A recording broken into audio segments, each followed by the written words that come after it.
작년 6월에 저희 정치쇼가 연속 기획으로 다뤘던 응급실 뺑뺑이 문제가 지금 다시 불거지고 있습니다. 과연 이것이 의료 대란 때문이냐 아니냐. 이 정부와 현장의 온도차가 심한 것 같아서 정확히 1년 2개월 만에 또 모셔왔습니다. 남궁인 이대 목동병원 응급의학과 교수입니다. 교수님 안녕하세요. 네, 안녕하세요. 피곤하시죠? 네, 몹시 피곤합니다. 어제 밤까지 당직을 섰고요. 밤 10시에 요 앞에 병원에서 풀려났고 이따 다시 출근합니다. 아니 그러니까 지금 어떻게 보면 정상적으로 인터뷰가 가능할까 싶을 정도로 얼굴이 지금 잠을 못 주무신 저 모습이고 굉장히 체력적으로 힘에 좀 붙여 보이시는 것 같은데 그럼 어제 10시까지 근무하시고 그리고 이따 몇 시에 출근하세요? 밤 10시에 출근해서 밤을 또 셉니다. 아 그러세요? 낮에는 그래도 좀 쉬시고요? 네, 낮에는 쉬어야지 제가 그냥 생존할 수 있습니다. 그게 휴식이라는 게 생존을 위한 휴식일 수밖에 없다. 네. 그 정도로 지금 응급실 상황이 안 좋다는 거예요? 네. 알겠습니다. 자 일단 하나씩 얘기 좀 나눠보죠. 교수님. 작년에 저희가 딱 1년 2개월 전이에요. 그때 저희 인터뷰할 때 이런 얘기를 좀 하셨거든요. 구급차가 뺑뺑이를 돌고 있을 때 병원 응급실에 아비규환이다. 작년 1년 2개월 전 버전입니다.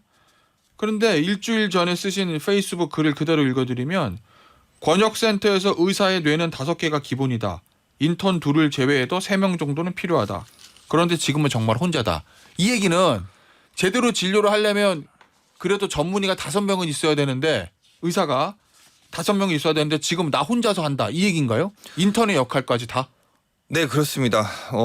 권역센터는 지금 서울에서 가장 중증 환자를 받는 곳입니다. 그래서 의사가 적어도 컨트롤할 수 있는 의사가 2-3명 정도가 동시에 근무해야지 적어도 제대로 된 진료가 이루어집니다. 근데 지금은 저 혼자인데 올해 2월부터 계속 6개월간 혼자 당직을 서고 있습니다. 당장 어제 있었던 일인데요. 저 혼자 당직을 서고 있는데 심정지 환자 2이랑 뇌출혈 환자 하나랑 뇌경색 환자 하나랑 심근경색의증 환자가 1명이 왔습니다.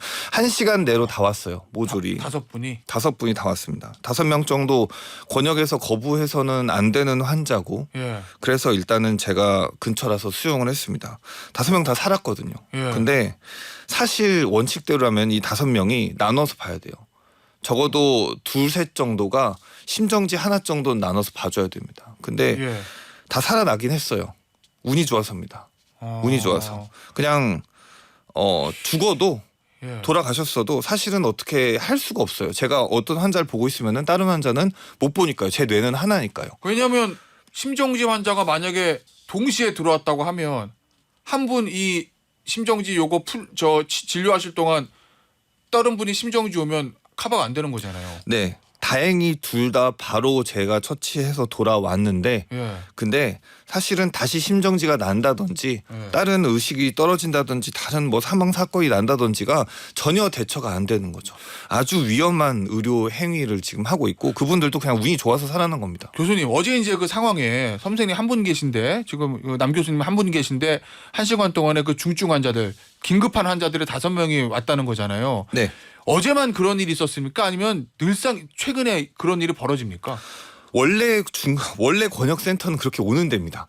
사람들은 원래? 어떻게 그냥 시간을 정해서 다치거나 죽거나 아프거나 하질 않아요. 1시간에 이렇게 5명이 올 때도 어떻게 보면 거의 정상에 가까운 때입니다. 그때를 대비해서 인력이 5명이 있어야 되는 거죠. 의사 5명이. 인턴 선생님 2명 제외하더라도 저희 전공이랑 전문이랑 합쳐서 3명 정도는 적어도 있어야 하고 사실은 3-4년 전만 해도 3-4명이 기본이었습니다. 알겠습니다.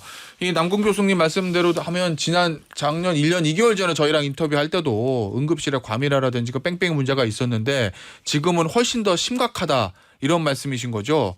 알겠습니다. 자, 그런데 지금 교수님 얘기 들어보면 실제 현장은 굉장히 좀 심각한 것이거든요. 실제 현장하고 정부 인식 사이에 좀 온도차가 있는 거 아니냐 이런 얘기가 나옵니다. 어제 이제 대통령의 기자회견 거기서 대통령이 뭐라고 얘기했냐면 의료 현장을 한번 가보는 게 좋을 것 같다. 문제들이 있지만 그래도 비상진료체계가 원활하게 가동되고 있다. 현장의 의사, 간호사, 간호조무사를 비롯한 관계자들이 헌신적으로 뛰고 계시기 때문에 해낼 수 있다. 이 얘기 어떻게 들으셨어요? 그러니까 저는 그냥 직장인이니까 다니는 겁니다. 전 직장 못 그만둬서 다니고 있고 근데 의사가 부족한데 사람이 죽어가니까 몸 갈아서 지금 일하고 있는 거고 제가 일하는 이유는 의료 개혁을 위해서 헌신적으로 뛰고 있기 때문이 아니에요. 저 의료 개혁을 위해서 일하고 있는 것 자체가 아닙니다. 저는 그냥 직장이니까 못 그만둬서 다니는 거지. 그래서 비상 진료 체계가 원활하게 가동이 되고 있는지 딱 2시간만 와서 보면은 엄청나게 문제가 있고 사람들이 대단히 많은 불편을 겪고 있고 실제로 아주 위험한 의료 행위를 어떻게든 이 사람들이 버티고 있구나를 아실 수 있을 겁니다. 뭐 현실과 괴리가 너무 심한 발언이라고 들었습니다. 그러면 교수님 얘기는 대통령이 당장 오늘이나 내일이라도 불시에 저녁에 아무 때나 이대 목동병원 응급실에 와서 1시간 정도만 보면 상황이 어떤지 알 수 있을 거다. 네. 아니 근데 이제 하나 궁금한 건 뭐 저 대통령한테 보고가 올라갈 거 아니에요. 뭐 보건복지부 관계자들도 보고를 할 거고 뭐 대통령실 관계자들 보고를 할 건데 이런 괴리 교수님이 현장에서 느끼시는 것과 대통령의 어제 얘기 굉장히 괴리가 있다는 거잖아요.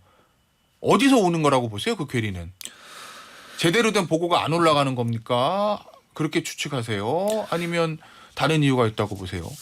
지금 원래 5명이 있어야 될 거를 1명이 지금 하고 있는데 그냥 진료가 된다라고 보고가 올라가고 있는 거죠. 그래서 어쨌든 진료는 되니까. 어쨌든 되고 있으니까. 어쨌든 문이 열어 있으니까. 예. 근데 실제로 가보면은 어제 제가 말씀드린 것처럼 아주 위험하잖아요. 예. 그러니까 그 파악하는 주체가 실제 현장에 있는 사람과 아닌 사람이 파악의 주체가 다른 거죠. 아니 어제 이제 대통령이 언급 중에 그런 얘기가 있었어요. 응급실 뺑뺑이 문제는 원래 있었던 문제고 그렇기 때문에 의료 개혁이 필요한 거고 의사 수 확대가 필요하다라는 취지의 얘기를 했거든요. 그 얘기는 어떻게 들으셨습니까? 뭐 취지야 당연히 필요하죠. 그래서 뭐 그냥 당연한 얘기인 건데 사실상 저희는 지금 당장에 환자들이 죽어 나가는 게 중요하고 그런데 너무 강대강이라서 전공의 복귀는 뭐 전혀 가망이 없죠. 지금 이 정부가 이 정책을 밀어붙이면은 가망이 없습니다. 게다가 지금 저희 같은 이제 필수로라든지 중증 센터에 있는 곳에 의사가 유입될 수가 없어요. 지금 이 위험한 의료 행위를 버티는 걸 보고 아 저기 가서 나도 저기 가서 일을 해야 되겠다라고 생각할 의료진 자체가 없습니다. 아 지금 너무 힘드니까요? 네, 지금 그냥 이탈만 할 뿐 신규 유입 자체가 어렵죠. 그래서 뭐 무슨 뭐 재정 투자 계획이 있고 뭐 다 좋은 말인데 지금 당장 문제를 해결할 수 있을 것 같지는 않아 보입니다. 자 그러면 뭐 필수 저 수가 조정에서 필수 의료에게 혜택을 주고 의사수 확대해서 응급의학과 전문의 많이 배출하고 그럼 뭐 장기적인 계획이나 개혁은 알겠는데 당장 지금 문제를 해결하는 게 시급하다 이런 말씀이신 거예요? 네, 그렇습니다. 자, 그럼 당장 지금 이 시급한 문제를 해결하기 위해서 뭘 해야 된다고 보십니까? 일단 전공의들 돌아오게 해야 되는 건가요? 그렇죠. 전공의들도 필요하고 그들은 사실은 인력도 인력이지만 그들은 전문의가 될 그 수련의들이에요. 그렇죠. 제 제자들이기도 하고요. 일도 하면서 공부도 해야 되는. 그들이 이제 경험을 쌓아야지 저 같은 전문의가 되는 겁니다. 이 그 체계가 무너지면은 이게 장기적이지가 않아요. 그들이 어떻게 해서든 돌아와야지 어떤 미래라든지 희망이 있겠죠. 그런데 만약에 지금 이 상태 이게 계속 유지되면 응급실 현장은 어느 정도까지 언제까지 버틸 수 있을 거라고 보세요? 사실 지금 응급실 뭐 폐쇄를 한다, 일부 단축 운영을 한다는 얘기가 나오고 있는데 이거 자체가 벌써 갈 때까지 간 겁니다. 저희 입장으로는 이거는 직장을 폐쇄한다는 뜻인데 저희는 끝까지 버티고 하다가 결국 마지막 카드로 고려하는 게 이건데 지금 동시에 뭐 저희 병원도 얘기가 나왔지만 전국의 모든 병원이 다 모든 권역센터가 다 이렇게 나오고 있는 게 6개월 정도면은 이 비상 사태에서 인력이 충분히 다 갈아 넣어져서 이제 더 이상 못 버틸 수준이 되니까 고려한다는 말이 나오는 거거든요. 이게 동시에 말이 나오는 게 그냥 일리가 있는 겁니다. 딱 모든 병원이 버틸 때가 지금 이쯤 되는 거예요. 그래서 더 이상 이제 한두 달이 고비인 것 같습니다. 뭐 이제 다 닫기 시작하면은 예. 이제 다른 병원도 우리도 인력이 부족하니까 닫자라고 이제 그 결정을 하기 시작을 할 거고 그러다 보면은 네 뭐 더 전국적으로 못 버티는 상황이 올 거라고 생각합니다. 저 이 남궁 교수님의 직장인 이대 목동병원 저희 SBS와도 굉장히 지근거리 있는 병원인데 이 병원이 이 서남권 권역센터잖아요. 네. 그런데 지금 주 5일을 검토하겠다 이런 보도가 있어요. 그러면 일주일에 이틀은 문을 닫는 거잖아요. 이거 언제부터 닫습니까? 아직 확정은 아니고 예. 저희가 안 닫으려고 노력을 아주 백방으로 아직 하고 있습니다. 예. 자 그런데 주 5일을 할 수밖에 없는 상황은 왜 그런 겁니까? 사람이 없어요. 인력이 없습니다. 저희가 주로 당직을 예. 당직표에 들어가는 그 저희 교수가 7명입니다. 예. 예, 한 분은 그 낮근무만 서시거든요. 예. 근데 7명으로 사실상 2명이 해야 되는 근무를 혼자 하는데 365일 24시간을 7명을 지금 밤낮을 갈아서 예. 이 중증 센터에 있는 의료 행위를 해야 된단 말이에요. 당직표가 안 나와요. 예. 이 당직이 더 이상 이렇게 당직을 설 수가 없을 정도로 안 나옵니다.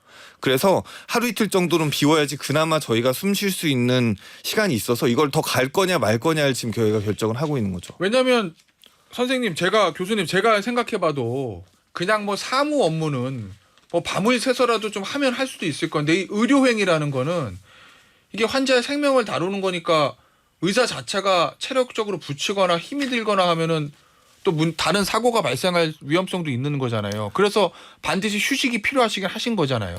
그런데 휴식을 필요하고 제대로 저 진료 일행을 할 수 있는 의료진 공급이 안 된다 지금. 네, 그렇습니다. 지금 뭐 저희 밤에도 예. 뭐 밤에도 심정지 환자 오고 밤에도 뇌출혈 환자 오고 저희가 아주 또렷하게 밤에 근무를 서고 있어야 되는데 예. 그 자체가 매우 힘든 일입니다. 그 당직표가 안 나와요. 지금. 아니 정부에서는 뭐 대체 의료 인력 얘기도 하고 뭐 얼마 전에 봤더니 몇 개월 됐죠. 뭐 군의관 투입한다는 얘기도 있고 그렇던데 그거로도 안 됩니까? 저희 그 병원에 저희 네. 병원 직원도 아닌 게다가 그 특히 응급학과 전문의도 아닌 그런 군의관이 와서 일단은 직장에 적응하는 것부터 힘들고 지금 이런 비정상적인 상태의 노동을 감당하는 것도 힘들고 저희 의료진끼리 협업이 필요합니다.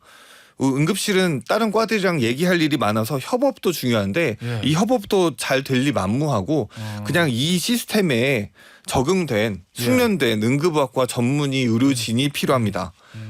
알겠습니다. 이대 목동병원에서도 가급적이면 셧다운 하고 싶지 않으시겠죠. 그런데 상황이 너무 안 돼서 인력 수급이 안 돼서 어쩔 수 없이 그러면 일주일 다 못하고 주 5일째로 한다. 만약에 주말에 이틀에 문을 닫기로 했다. 그러면 지금 이 SBS 방송국 근처에서 살고 계시는 분들은 큰일 나면 어느 병원으로 가야 되는 겁니까? 다른 병원에 가야죠. 다른 병원에 어떻게 잘 모르겠습니다.